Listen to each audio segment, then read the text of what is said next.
Дорогие друзья, всем привет! С вами канал Teach Online Pro и я Оля Монакина. И в сегодняшнем видео я буду отвечать на самый-самый популярный вопрос, который мне чаще всего задают подписчики на протяжении уже 3 лет. Как сделать так, чтобы виртуальный фон в Zoom работал? На канале есть видео, где я показываю, как включить виртуальный фон, как он работает. Если еще не видели, то ссылочку сейчас выведу вот сюда. Если вы на канале впервые, обязательно подписывайтесь, жмите на колокольчик, чтобы не пропускать новые видео. Канал Teach Online Pro– это все про инструменты онлайн-преподавания, не только инструменты, про методику, про решение технических вопросов и так далее. Когда все идет по плану, видео выходят по воскресеньям. В остальное время я с удовольствием отвечаю на ваши комментарии и вопросы, и очень часто ими вдохновляюсь, чтобы снимать новые видео, потому что благодаря вашим комментариям я понимаю, собственно, какая информация вам нужна. Так что пишите, не стесняйтесь, если есть какие-то вопросы, пожелания, буду рада. Итак, поехали. Мы рассмотрим сегодня 8 самых распространенных причин, по которым виртуальный фон в Zoom у вас не работает или работает некорректно. Причина первая, базовая. Ваше устройство может не поддерживать функцию виртуального фона. Это не связано с веб-камерой с вашей, это не связано с типом устройства уже сейчас, потому что сейчас виртуальный фон работает и на десктопной версии, и на iPhone, и на Android. Чего не было 3 года назад. То есть, если вы смотрели мое самое первое видео, то я там как раз говорила, что на Android эта функция не поддерживается. Сейчас она поддерживается на всех устройствах, мобильных и десктопных, но важно удостовериться, что ваше устройство, какое бы оно ни было, мобильное или десктопное, соответствует техническим требованиям для того, чтобы виртуальный фон работал. В описании к этому видео я прикрепила ссылку на вот эту страницу, да, это системные требования виртуального фона Zoom, где подробно описывается, для каких устройств какие требования нужны. Здесь вы, соответственно, находите, да, свое устройство, там, если у вас Mac, или если у вас Windows, если у вас iPhone, если у вас Android, да, и, соответственно, ну, тут придется разобраться, какое у вас устройство и какие здесь требования. Если ваше устройство не соответствует тем требованиям, которые здесь перечислены, то, к сожалению, единственный способ будет сменить устройство, если виртуальный фон для вас критично важен. Если вы не хотите разбираться в том, какой процессор у вас и какой процессор требуется, вы можете поступить проще. Вы просто можете зайти вот сюда, настройки видео, и зайти в фон и эффекты. Если ваше устройство не поддерживает виртуальный фон, то здесь у вас будет сообщение о том, что ваше устройство не поддерживает виртуальный фон. Или второй вариант. Может появиться сообщение о том, что ваше устройство не поддерживает виртуальный фон без хромакея, без зеленого экрана. Если вы видите такое сообщение, тогда вы можете попробовать приобрести хромакей, нажать вот эту галочку и посмотреть, как вообще это все работает. Вот. Для тех, кто не знает, что такое хромакей, это однотонное полотно, как правило, зеленое, чаще всего, которое вы прикрепляете за собой, и оно позволяет вырезать как раз ваш силуэт на фоне фона. Первое, что надо сделать, это проверить, поддерживает ваше устройство, в принципе, виртуальный фон, поддерживает ли оно его с зеленым экраном, или не поддерживает совсем. Поехали дальше. Причина вторая, по которой виртуальный фон может не работать. Допустим, вы зашли вот сюда, набрали выбор виртуального фона и видите вот такое сообщение. Сейчас я вам покажу его, я его заскриншотила. Да, вы видите вот такое сообщение, где написано «Виртуальный фон отключен». Значит, это говорит о том, что у вас, в принципе, все работает, но нужно кое-что поменять в настройках в вашем личном кабинете. Для этого вы идете в свой личный кабинет Zoom и выбираете вот в этом левом меню настройки и прокручиваете до пункта изображения виртуального фона. У меня он включен, стоит галочка «Разрешить использовать видео для виртуальных фонов». Соответственно, если вы видите вот такое сообщение, да, «Виртуальный фон отключен», Вам нужно активировать изображение виртуального фона. Ну, если вы используете видео, то здесь тоже поставить галочку. Вот. Важно, что если вы обнаружили, что у вас эта функция отключена, вы ее пошли включили, то сразу в конференции, в текущей, ничего не изменится. Чтобы настройки поменялись, вам нужно выйти из зума и зайти заново. Да? Как мы выходим, ну, завершаем конференцию, сейчас я не буду этого делать. И здесь зайти вот сюда, нажать «Выход», потом заново залогиниться и зайти. Тогда ваши обновленные настройки уже начнут работать. Вот. Это второй пункт, который надо проверить. Проверить десктопные версии.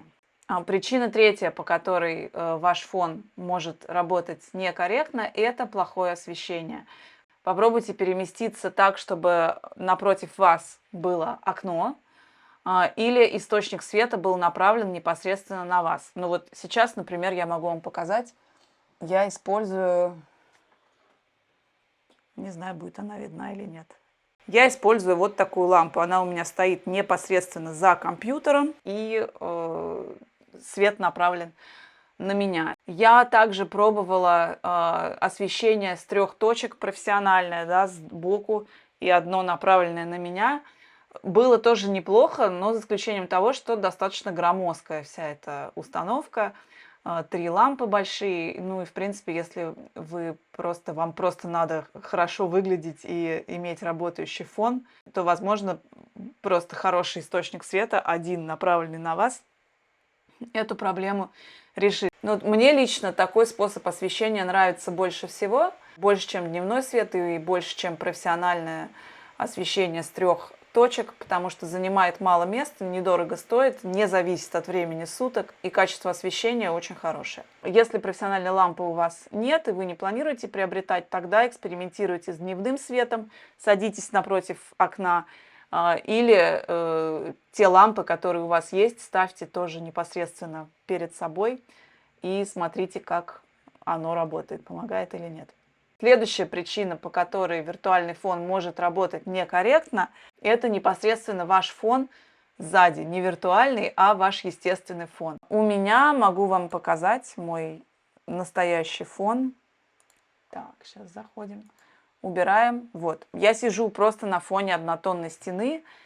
Как правило, если вы садитесь напротив какого-то шумного фона, то есть там у вас какой-нибудь книжный шкаф, мебель, картины, то есть пестрый, неоднородный фон, ваш виртуальный фон может не понимать, что именно ему нужно вырезать, где вы, а где какие-то посторонние объекты. И это тоже может вести к некорректной работе фона. Да, соответственно, вот такое правило. Виртуальный фон работает лучше всего, когда у вас однородный естественный фон. Смотрим дальше. Следующий способ улучшить качество вашего виртуального фона – это поэкспериментировать с цветом одежды. В идеале выбирайте однотонную одежду, которая контрастирует с вашим фоном, чтобы ваш фон знал, что вырезать. Я сталкивалась с этой проблемой, когда экспериментировала с хромакеем. Так что, ну, вы попробуйте в любом случае поэкспериментировать с одеждой, даже если вы работаете без хромакея. Потому что смотрите, что происходит. Если, например,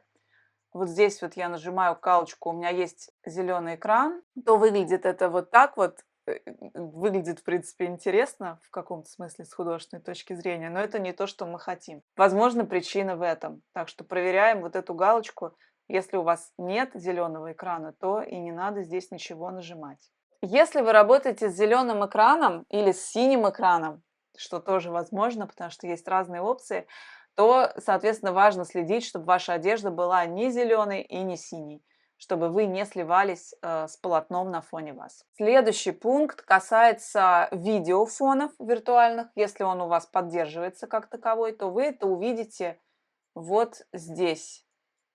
Да, есть 2 встроенных видеофона, которые вы можете включить. И, соответственно, если они у вас поддерживаются, если вы их здесь видите, то вы можете загружать свои видео. Важно, что ваше устройство может поддерживать только фото, например, и тогда вот этих вот окошек с камерой вот здесь вот, да, вот этих встроенных видеофонов у вас не будет. Это говорит о том, что у вашего процессора есть мощность только на статичный фон. Посмотреть, поддерживает ваше устройство видеофон или нет, можно по той ссылочке, которую я прикрепила в описании к видео. И напоследок важный момент, когда вы загружаете свои фоны, да, как, во-первых, мы это делаем, мы опять же идем в окошко «Выбор виртуального фона», и вот здесь вот у вас есть значок «плюс». Вы его нажимаете и можете добавить изображение или видео. Предварительно видео и изображение вам нужно подготовить для того, чтобы вы могли их загрузить в Zoom. Важно, сейчас выведу на экран характеристики. Ваше изображение и ваше видео должны соответствовать вот этим характеристикам. Если мы будем пытаться загрузить изображение или видео, которое не соответствует этим характеристикам, то оно загружаться не будет, и у вас Zoom будет выдавать ошибку. И последний пункт. Если ваш виртуальный фон перевернут, ну вот он у меня сейчас на самом деле перевернут, но для меня это не принципиально, потому что, видите, в оригинале пальма у меня находится справа, а у меня она находится слева. Почему так происходит? Потому что вот здесь у меня стоит галочка «Отобразить мое видео зеркально». Вот. Если для вас принципиально важно, чтобы фон отображался вот в том виде, в каком вы хотите, чтобы он изображался, и он у вас перевернут, то вам нужно просто убрать эту галочку. Да? Еще раз сейчас покажу, где она находится в настройках, видео, на второй строчке «Отобразить мое видео зеркально». Вот если сейчас я ее уберу, видите, у меня все перевернулось назад. И если бы для меня это было принципиально, то вопрос был бы решен. Если по каким-то причинам ничего из того, что вы сейчас проделали, не помогло и не дало вам тот результат, который нужен, попробуйте, как у вас работает виртуальный фон в других программах. Виртуальный фон также есть в Skype, и виртуальный фон также есть в Microsoft Teams. Посмотрите, попробуйте, возможно, в других программах ваш виртуальный фон будет работать лучше. На этом, пожалуй, все, что касается десктопной версии. Если вы хотите использовать виртуальный фон на iPhone, то прикрепляю ссылочку на видео на эту тему, и в ближайшее время также запишу короткое видео, как включать виртуальный фон на Android. Видео получилось длинным. Но на днях я проводила небольшой опрос в своем телеграм-канале. Кстати, подписывайтесь, если еще не подписаны. Teach Online Pro в телеграме. Ссылочка в описании. О том, какие обучающие видео вам нравятся больше, короткие или длинные. И с небольшим отрывом победили все-таки длинные подробные инструкции. Но на самом деле на канале будут появляться и такие, потому что некоторые вопросы требуют минутного ответа, а какие-то вопросы, как сегодняшний, требует более развернутого объяснения. На этом все. Надеюсь, было полезно. Не забудьте поставить лайк этому видео, подписаться, если еще не подписаны, нажать на колокольчик, чтобы не пропускать новые видео. И с вами была Оля Монакина. До новых встреч. Всем пока-пока. Хорошей недели.